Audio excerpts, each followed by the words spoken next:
Assalamualaikum warahmatullahi wabarakatuh. Selamat siang insan muda madani dimanapun kamu berada. Gimana kabarnya siang hari ini? Valiera berharap semuanya dalam keadaan sehat, tetap semangat dan selalu berbahagia bersama orang-orang yang ada di sekeliling kamu.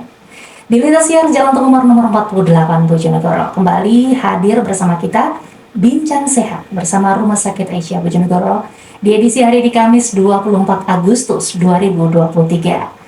Bagi kamu yang mau ikutan gabung, sabar dulu ya, karena kali ini Valeria sudah ditemenin oleh seorang narasumber yang sangat luar biasa yang akan berbagi informasi seputar kesehatan keluarga Anda. Nah, telah hadir Dr. Riandra Ade Rusdianto, selaku dokter umum dari Rumah Sakit Aisyah Bojonegoro, dan pada kesempatan siang hari ini, kita akan mengambil tema penyebab dan faktor resiko dari hiperkolesterolemia. Nah, kayak apa nih ya bahasa-bahasanya kayak gini nih, mungkin masih awam bagi kita sebagian masyarakat Bojonegoro ya. Namun jangan khawatir, kamu bakal tahu informasi seputar hiperkolesterolemia ini bersama Dr. Rian. Langsung saja kita sapa narasumber kita. Halo, Assalamualaikum Dr. Rian. Waalaikumsalam warahmatullahi wabarakatuh. Oke, sehat dokter? Alhamdulillah sehat banget. Oke. Alhamdulillah. Nah dokter, seperti biasa di setiap Kamis itu kan ada bincang sehat bersama Rumah Sakit Aisyah ya.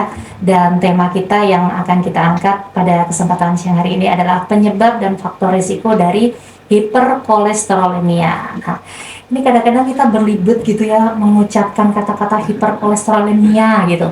Itu kalau diucapkan 10 kali bisa nggak lancar itu dokter ya. Betul, terselip lidahnya. Nah, ada kata-kata kolesterol ini di sini. Nah, ada kata-kata hiper juga. Nah, yang mungkin bisa disampaikan secara awal gitu kepada masyarakat Bojonegoro, sebenarnya apakah yang dimaksud dengan hiperkolesterolemia ini, dokter? Silahkan. Jadi tema kita pada siang hari ini adalah membahas tentang penyebab dan faktor risiko hiperkolesterolemia. Nah, hiperkolesterol ini sebenarnya adalah hal zat yang wajar di dalam tubuh kita dan memang sangat diperlukan dalam tubuh kita dalam menjalankan metabolisme dalam tubuh kita. Nah, kolesterol ini sebenarnya berfungsi sangat baik untuk adanya pembentukan dinding sel, kemudian pembentukan hormon di dalam tubuh kita, kemudian juga dia bahan bakar dari sumber vitamin D yang kemudian kita padukan dengan sinar matahari ketika kita berjemur di pagi hari, dan juga bisa membantu kita dalam mengembangkan hormon seks di dalam tubuh kita.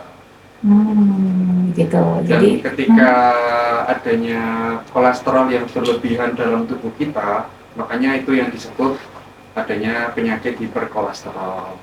Oh gitu. Jadi kolesterol itu sebenarnya dibutuhkan oleh tubuh selama kapasitasnya itu cukup ya dok ya. Kalau berlebih baru dinamakan dengan hiperkolesterol. Oke, jadi kalau yang segala sesuatu yang dikasih nama hiper itu berlebihan gitu dok ya.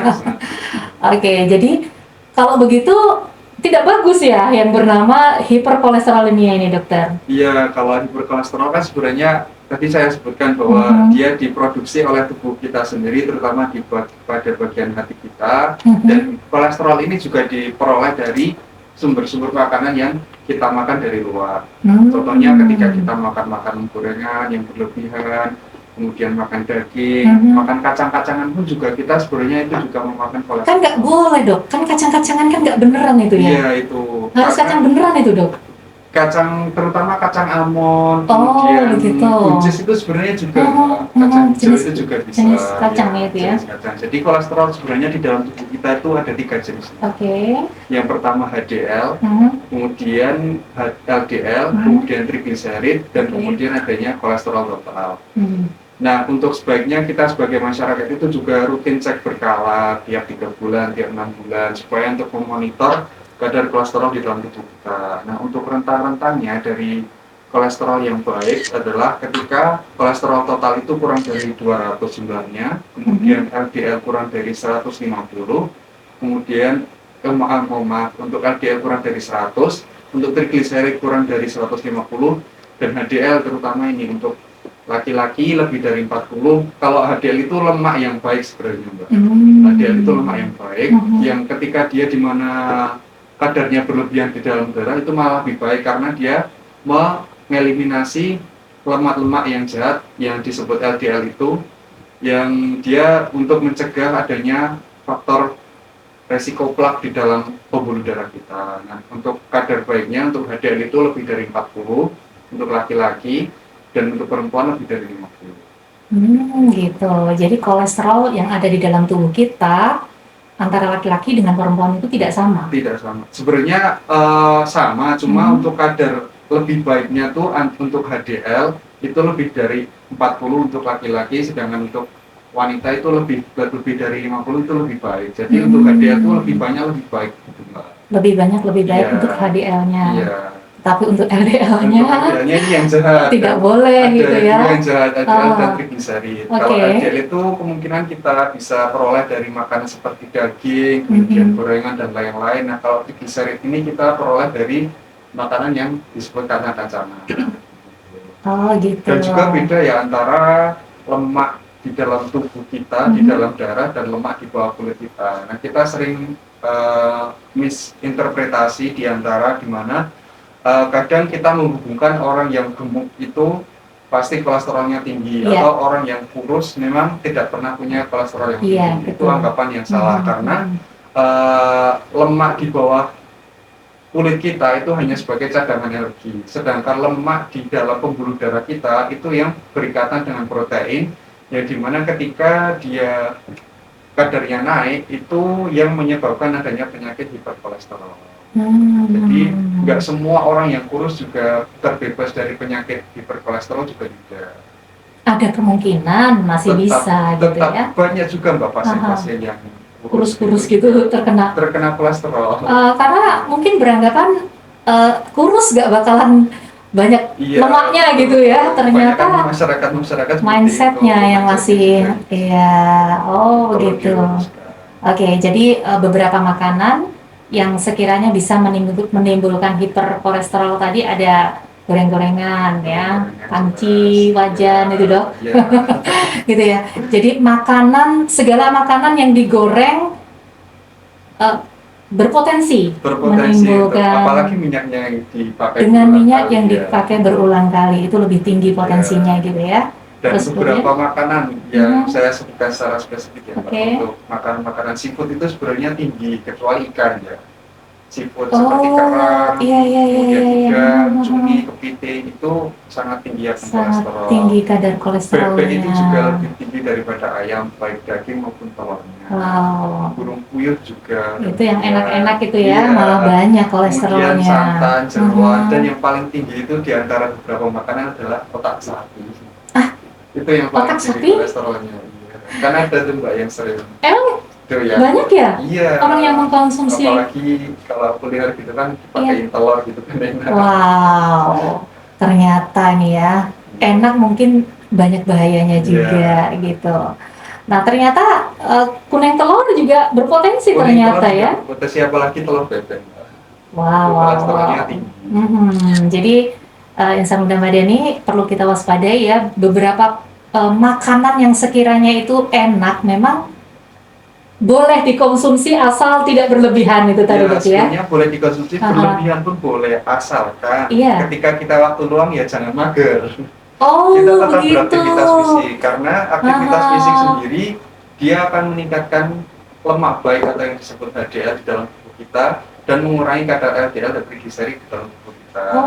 Sebenarnya teman-teman boleh kok makan banyak, makan jeroan, makan ini yang lain-lain banyak. Tapi kalau bisa dikurangi. Kalaupun misalkan kepengen banget, bisa asalkan aktivitas fisiknya ditambahin juga, jangan mager di rumah.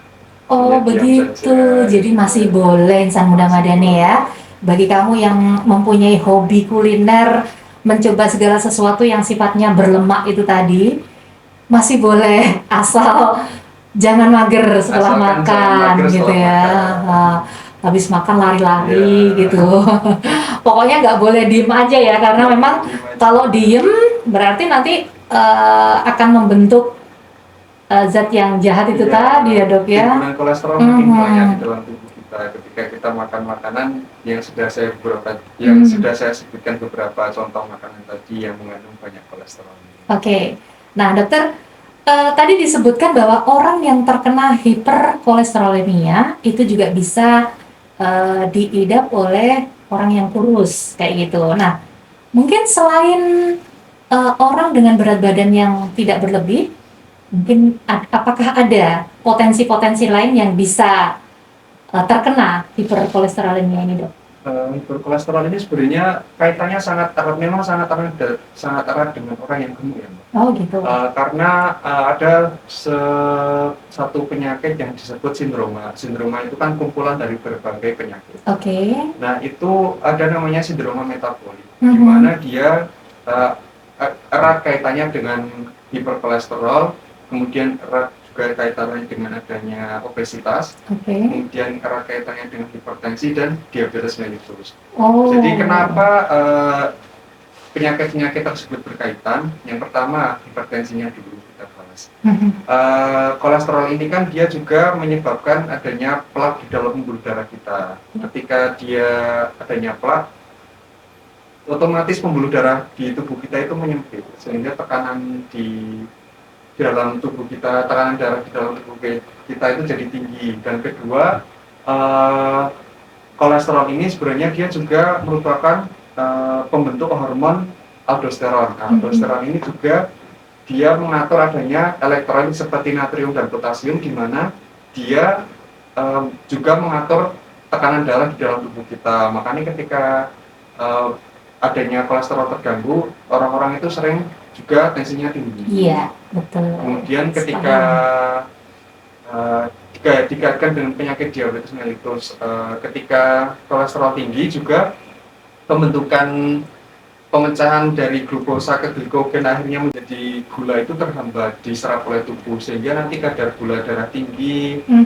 Akhirnya nanti pasien-pasien kita juga kadang selain kolesterolnya tinggi juga kadar gula darah di dalam darah itu juga tinggi, dan obesitas pun juga merupakan faktor resiko sangat berat. Untuk laki-laki biasanya untuk mengukur obesitas itu ketika lingkar perutnya lebih dari 90 cm, sedangkan perempuan itu lebih dari 80 cm. Gitu. Oke. Jadi bisa dicek nih insan muda madani ya. Kalau lingkar perut kamu itu lebih dari 90 untuk laki-laki, berarti tanda-tanda ini ya. Harus waspada untuk bisa mengontrol gitu ya, supaya tidak lebih membengkak lagi. Kalau untuk perempuan maksimal 80. Oke. Nah, berarti hiperkolesterolemia ini bisa diidap oleh laki-laki atau perempuan? Iya, sangat bisa sekali, terutama malah perempuan ya. Oh gitu, yang lebih banyak perempuan ya? Karena hormon-hormon di dalam tubuh perempuan itu juga lebih banyak diproduksi dari bahan-bahannya itu dari kolesterol di dalam tubuh kita. Makanya gitu. ketika banyak perempuan yang sangat mengkonsumsi gorengan atau makan makanan jeroan, susu dan lain-lain, itu sebenarnya juga kita sangat agak perhatian ke mereka, karena faktor resiko terjadinya obesitas juga sangat tinggi. Oh gitu, oke. Jadi selain laki-laki perempuan dan bisa diidap oleh anak-anak mungkin? Anak-anak juga bisa jadi? Mbak. Sekarang zaman modern ini kan juga kita sangat dipermudah dengan teknologi lain. Kita pesan makan tinggal GoFood dan lain-lain. Banyak juga anggapan ibu-ibu atau ibu-ibu muda baru yang kalau nggak dulu nggak lucu.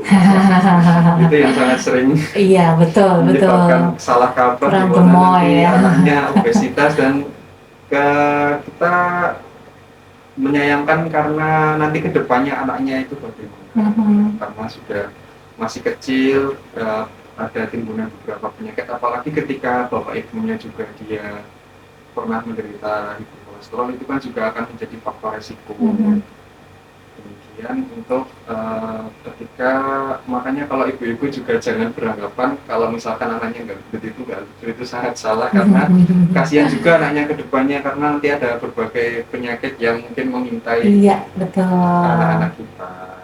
Oke, jadi dokter, hiperkolesterolemia itu merupakan penyakit keturunan atau bisa diturunkan, dok?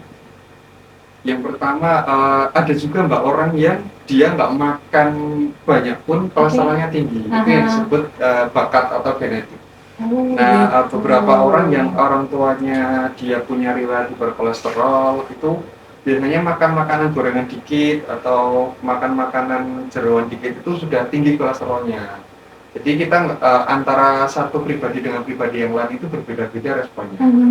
Kedua, yang paling jelas mempengaruhi juga karena gaya hidup kita. Gaya hidup yang kita sebut sedentary life itu ketika kita semua mager-mageran, cara aktivitas fisik, rumah makan hanya kemudian langsung tidur, kemudian makan-makan yang tidak teratur, tidak ada gizinya, tidak ada kurang serat, kemudian hanya adanya karbo, kemudian goreng-gorengan, kemudian makan makanan yang minyak, itu yang sangat mempengaruhi adanya faktor resiko terjadinya hiperkolesterolemia ini. Oh gitu. Jadi uh, faktor resiko itu juga mempengaruhi gimana hiperkolesterolemia ini bisa diidap oleh kita gitu ya, termasuk ketika seseorang yang mager, malas gerak itu berpotensi untuk terkena hiperkolesterolemia. Apalagi kalau setelah makan langsung tidur kayak gitu ya. Nah, bagaimana dengan orang-orang yang merokok, Mbak? Apakah dia juga berpotensi hiperkolesterolemia? Merokok ini sebenarnya juga faktor risiko juga ya Mbak untuk kenapa faktor risiko dia lebih mengarah ke ketika dia juga punya kolesterol, ketika dia juga merokok, gaya hidupnya merokok itu akan menyebabkan peningkatan risiko ke penyakit jantung. Yeah. Karena apa? Di dalam rokok ini dia mengandung reaksi oksidasi yang sangat tinggi. Nah, ketika reaksi oksidasi sangat tinggi di dalam pembuluh darah, terutama arteri koroner atau pembuluh darah utama di jantung kita, itu akan menyebabkan plak-plak yang diakibatkan oleh kolesterol itu menimbun di bagian pembuluh darah di jantung. Kemudian ketika plak itu sudah terbentuk, otomatis oksigen atau aliran darah ke pembuluh darah jantung itu sangat tidak lancar, sehingga nanti akan menyebabkan gejala-gejala seperti nyeri dada yang sangat hebat, kemudian akan menyebabkan adanya penyakit yang disebut penyakit jantung koroner. Oh gitu, jadi orang merokok pun juga berpotensi ya, apalagi kalau dia punya kolesterol yang tinggi gitu ya. Itu sangat lebih berbahaya lagi. Oh, luar biasa. Oke, insan muda Madani dimanapun kamu berada, masih bersama Valeria di Lintas Siar Jalan Promar nomor 48 Bojonegoro. Kebersamaan kita di menit ke-36 lepas dari pukul 14 siang. Bagi kamu yang mau bertanya-tanya seputar penyakit hiperkolesterolemia ini, bisa saja langsung telepon on air di 0353 8917788 sampai nanti pukul 3 tepat. Nah, masih ada waktu sekitar ya 30 menit masih bisa lah ya bagi kamu yang mau tanya-tanya atau mungkin bertanya apapun seputar kesehatan yang tengah kamu hadapin, bisa saja karena Dokter Rian bakal setia dan memberikan jawaban yang terbaik untuk kesehatan kamu. Oke dokter, sebelum kita lanjut kita akan break dulu untuk sebuah single berikut ini yang bakal Valeria putarkan spesial untuk insan muda Madani yang selalu setia bersama Valeria. Keep stay tune. Oke, 102,5 Radio Madani FM masih bersama Valeria tentu saja di Bincang Sehat bersama Rumah Sakit Aisyah Bojonegoro. Masih ada waktu sekitar 15 menit ke depan ya insan muda Madani bagi kamu yang ingin bertanya-tanya atau ingin tahu lebih banyak seputar hiperkolesterolemia ini. Jadi kamu wajib stay tune sampai nanti kelarnya pukul 3. Dan tadi sudah banyak kita bahas bersama Dokter Rian tentang hiperkolesterolemia itu seperti apa, terus kemudian riwayatnya seperti apa gitu ya. Dan masih banyak sekali yang akan kita bahas di sini. Oke dokter, terkait dengan tadi dokter sempat memberikan penjelasan sedikit gitu yang saya tangkap nih tentang gejala-gejala orang yang terkena hiperkolesterolemia. Nah, mungkin bisa diceritakan secara detail nih, mungkin kita bisa tahu nih, oh ternyata tanda-tanda itu ada di aku nih ya, bisa lebih waspada gitu dokter. Sebenarnya gejalanya seperti apa dok? Untuk gejala hiperkolesterol ya, untuk gejala hiperkolesterol ini sebenarnya kita istilahkan sebagai dua. Ada dua jenis istilah, yang pertama asimptomatik dan yang kedua simptomatik. Asimptomatik ini ketika kolesterol di dalam tubuh kita itu sangat tinggi kadarnya, ada juga yang nggak bergejala sama sekali. Oh gitu. Jadi pasien itu atau penderita kolesterol itu dia tidak mengeluhkan adanya kepala atau mual muntah atau badannya pegel-pegel itu sama sekali tidak merasakan, tapi kok dicek tiba-tiba tinggi semua. Itu yang disebut asimptomatik. Kemudian yang kedua simptomatik. Nah, simptomatik ini karena kolesterol juga berkaitan dengan beberapa penyakit yang saya sebutkan tadi, adanya hipertensi, kemudian gula darah tinggi, kemudian obesitas. Nah, ini untuk gejala-gejalanya yang pertama adalah nyeri dada. Nyeri dada itu nanti ketika adanya nyeri dada yang tiba-tiba hebat, kemudian terasa sampai menjalar ke lengan kiri, kemudian sampai tembus ke belakang leher, itu sebaiknya segera diperiksakan ke rumah sakit dimanapun Anda berada terdekat, karena itu harus direkam jantung untuk mengetahui apakah itu disebabkan oleh penyakit jantung atau penyakit yang lain seperti penyakit lambung. Kemudian yang kedua, sakit kepala. Sakit kepala ini berkaitan dengan tekanan darah yang tinggi. Karena hiperkolesterol sendiri juga dia berkaitan dengan adanya tekanan darah yang tinggi, takutnya ketika adanya sakit kepala itu mengarah ke adanya gejala stroke. Jadi ketika nanti kolesterolnya tinggi, kemudian diperiksa tekanan darahnya juga tinggi, itu juga harus waspada untuk gejala-gejala lain seperti kesemutan, kebas, kemudian bicaranya pelo, kemudian tangan dan kaki terasa lemas, tidak bisa digerakkan. Itu juga sesuatu yang kita sebut emergensi, itu juga harus segera ditindaklanjuti dan harus segera dibawa ke IGD rumah sakit dimanapun Anda berada. Kemudian juga sakit kepala, kemudian adanya mual muntah, kemudian badan pun juga ketika kolesterol tinggi itu juga tidak enak kadang-kadang. Ketika tensinya tinggi juga kadang bagian tengkok itu terasa pegel-pegel, kemudian juga adanya seperti gejala-gejala kesemutan itu juga kadang dialami oleh beberapa orang yang mengidap hiperkolesterolemia. Jadi tanda-tanda atau gejalanya itu sebenarnya hampir sama dengan orang-orang yang terkena kolesterol itu tadi ya dok ya, hanya mungkin lebih gitu ya, porsinya lebih gitu. Lebih. Dan ada beberapa orang kan beranggapan ketika habis makan daging kambing atau makan daging sapi itu ada juga yang dia itu responnya terhadap kolesterol yang tinggi itu ada yang langsung, ada juga yang beberapa hari kemudian, ada beberapa yang beberapa minggu kemudian, dan ada yang tidak bergejala sama sekali, dan itu tidak berkaitan dengan waktu terjadinya keluhan karena respon tiap orang itu berbeda-beda. Jadi tidak bisa disamaratakan. Ketika makan kolesterol tinggi ada yang bergejala, ada juga yang tidak bergejala. Oh begitu, oke. Jadi gejala-gejala yang sudah disampaikan oleh dokter yang tadi bisa memberikan peringatan ke kita nih kalau selama nyeri dada banget gitu ya, pusing, terus kebas, kesemutan. Nah, ini tanda-tanda kalau tubuh kita sedang tidak sehat gitu ya. Sangat perlu perhatian. Iya, apalagi yang paling bahaya itu ada nyeri dada dan ketika bicaranya tiba-tiba pelo, mual muntah, dan nyeri kepala hebat, itu yang sangat kita khawatirkan dan kondisi sangat emergensi untuk segera dibawa ke rumah sakit. Jangan ditunda-tunda karena nanti ketika ditunda-tunda prognosisnya ke depannya akan menjadi lebih dulu. Iya, bisa jadi yang lebih fatal gitu ya, karena memang penanganannya kurang cepat gitu. Oke, nah kapan nih ketika seseorang merasa wah kayaknya nih badanku lagi nggak enak nih, kita harus ke dokter check up nih. Nah, apakah ada ketentuan nih mungkin umur berapa nih kita mulai mengecek kolesterol kita, atau mungkin berapa bulan sekali gitu dok untuk mengetahui kesehatan tubuh kita terkait kolesterol ini? Baik, untuk kolesterol sebenarnya tidak dikaitkan dengan umur ya, karena sekarang zaman-zaman modern ini juga tua muda, kemudian anak-anak kecil maupun dewasa itu semuanya bisa terkena kolesterol. Jadi secepat mungkin bisa check up untuk kadar kolesterol dalam tubuh kita untuk mengetahui supaya apakah kadar kolesterol dalam tubuh kita itu normal, dan juga disarankan untuk 3-6 bulan sekali untuk check up rutin kadar kolesterol dalam tubuh kita.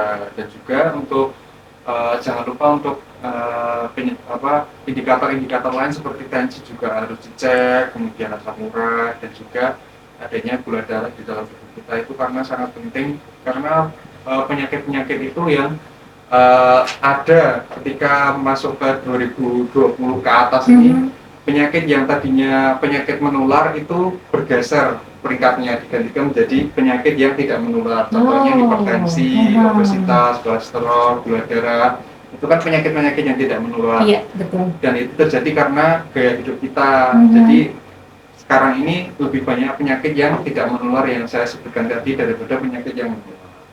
Karena berkaitan dengan gaya hidup yang semakin enak di zaman sekarang. Iya, betul banget. Jadi lebih banyak diderita oleh hampir semua kalangan. Hampir semua kalangan tidak kecuali. Oke, jadi dokter tidak ada kriteria mungkin umur berapa nih anak mulai bisa mengecek kolesterolnya, asam uratnya, atau mungkin sedini mungkin atau gimana nih dok? Kalau untuk asam urat dan lain-lain, sebaiknya ketika umur dewasa saja tidak apa-apa. Oke. Tapi kalau ketika tubuh merasa nyeri dada ataupun pusing, sering pusing, kemudian nyeri kepala hebat, kesemutan, itu sebaiknya tua muda, anak-anak remaja itu segera diperiksakan saja untuk mencegah penyakit lebih lanjutnya. Oke.